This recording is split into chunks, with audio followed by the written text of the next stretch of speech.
ನಮಸ್ಕಾರ, welcome to Yoyo Kannada. 2024ರ ಲೋಕಸಭಾ ಚುನಾವಣೆಗೆ ಚುನಾವಣಾ ತಯಾರಿ ನಡೆಸುತ್ತಿರುವ ಕರ್ನಾಟಕದಲ್ಲಿ ಬಿಜೆಪಿ ಮತ್ತು ಜೆಡಿಎಸ್ ನಡುವೆ ಸೀಟ್ ಹಂಚಿಕೆ ಬಗ್ಗೆ ಚರ್ಚೆ ಜೋರಾಗಿದೆ. ಈ ಬಗ್ಗೆ ಎರಡೂ ಪಕ್ಷಗಳ ನಡುವೆ ಮಾತುಕತೆ ನಡೆಯುತ್ತಾ ಇದ್ದು, ಜನವರಿ ಅಂತ್ಯದ ವೇಳೆಗೆ ಅಂತಿಮ ತೀರ್ಮಾನ ಕೈಗೊಳ್ಳಲಾಗುವುದು ಎಂದು ನಿರೀಕ್ಷಿಸಲಾಗಿದೆ. 2024ರ ಲೋಕಸಭಾ ಚುನಾವಣೆಗೆ ಕಾಂಗ್ರೆಸ್ನ ವಿರುದ್ಧ ಒಟ್ಟಾಗಿ ಹೋರಾಡಲು ಕರ್ನಾಟಕದ ಬಿಜೆಪಿ ಮತ್ತು ಜೆಡಿಎಸ್ ಮೈತ್ರಿ ಮಾಡಿಕೊಂಡಿದ್ದು, ಎರಡೂ ಪಕ್ಷಗಳ ನಡುವಿನ ಸೀಟು ಹಂಚಿಕೆ ಬಗ್ಗೆ ಮಾತುಕತೆಗಳು ನಡೆಯುತ್ತಿವೆ. ನವದೆಹಲಿಗೆ ತೆರಳಿದ್ದ ಜೆಡಿಎಸ್ ವರಿಷ್ಠ ಎಚ್.ಡಿ. ದೇವೇಗೌಡ, ಮಾಜಿ ಸಿಎಂ ಎಚ್.ಡಿ. ಕುಮಾರಸ್ವಾಮಿ ಅವರು ಖುದ್ದು ಪ್ರಧಾನಿ ನರೇಂದ್ರ ಮೋದಿ ಅವರನ್ನ ಭೇಟಿಯಾಗಿದ್ದರು. ಕಳೆದ ಬಾರಿ ಚುನಾವಣೆಯಲ್ಲಿ ಸ್ವಕ್ಷೇತ್ರ ಹಾಸನವನ್ನ ಮೊಮ್ಮಗ ಪ್ರಜ್ವಲ್ ರೇವಣ್ಣ ಅವರಿಗೆ ಕಾಂಗ್ರೆಸ್ ಜೆಡಿಎಸ್ ಮೈತ್ರಿ ಅಭ್ಯರ್ಥಿಯಾಗಿ ತುಮಕೂರಿನಿಂದ ದೇವೇಗೌಡರು ಸ್ಪರ್ಧಿಸಿ ಸೋತಿದ್ರು. ದೇವೇಗೌಡರು ಸ್ಪರ್ಧೆ ಮಾಡಿರುವ ಕಾರಣ ಬಿಜೆಪಿ ವರಿಷ್ಠರು ತುಮಕೂರು ಕ್ಷೇತ್ರವನ್ನ ಬಿಟ್ಟುಕೊಡಲು ಬಿಜೆಪಿ ವರಿಷ್ಠರು ಮುಂದಾಗಿದ್ದಾರಂತೆ. ಆದರೆ ಜೆಡಿಎಸ್ ನಾಯಕರು ತುಮಕೂರು ಬದಲಾಗಿ ಮೈಸೂರು ಕೊಡಗು ಕ್ಷೇತ್ರ ಕೇಳಿದ್ದಾರೆ ಎನ್ನಲಾಗಿದೆ. ದಳಪತಿಗಳು ಹಾಸನ, ಮಂಡ್ಯ, ಕೋಲಾರ ಮತ್ತು ಮೈಸೂರು ಕೊಡಗು ಕ್ಷೇತ್ರಗಳನ್ನ ಕೇಳಿದ್ದಾರೆ ಎಂದು ತಿಳಿದು ಬಂದಿದೆ. ಆದರೆ ಮೈಸೂರು ಕೊಡಗು ಕ್ಷೇತ್ರ ಬಿಟ್ಟುಕೊಡುವುದರ ಬಗ್ಗೆ ಬಿಜೆಪಿಯಲ್ಲಿ ಚರ್ಚೆಗಳು ನಡೆಯುತ್ತಿವೆಯಂತೆ.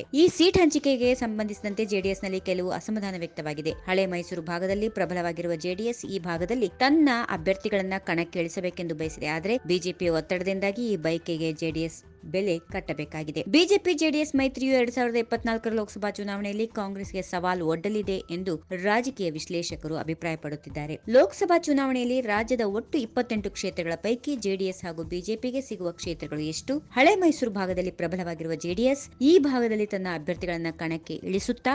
ಈ ಪ್ರಶ್ನೆಗೆ ಜನವರಿ ಅಂತ್ಯದವರೆಗೂ ಕಾಯಬೇಕು. ಈ ವಿಡಿಯೋ ನಿಮಗೆ ಇಷ್ಟವಾದಲ್ಲಿ ಲೈಕ್ ಮಾಡಿ, ಶೇರ್ ಮಾಡಿ, ಸಬ್ಸ್ಕ್ರೈಬ್ ಮಾಡಿ.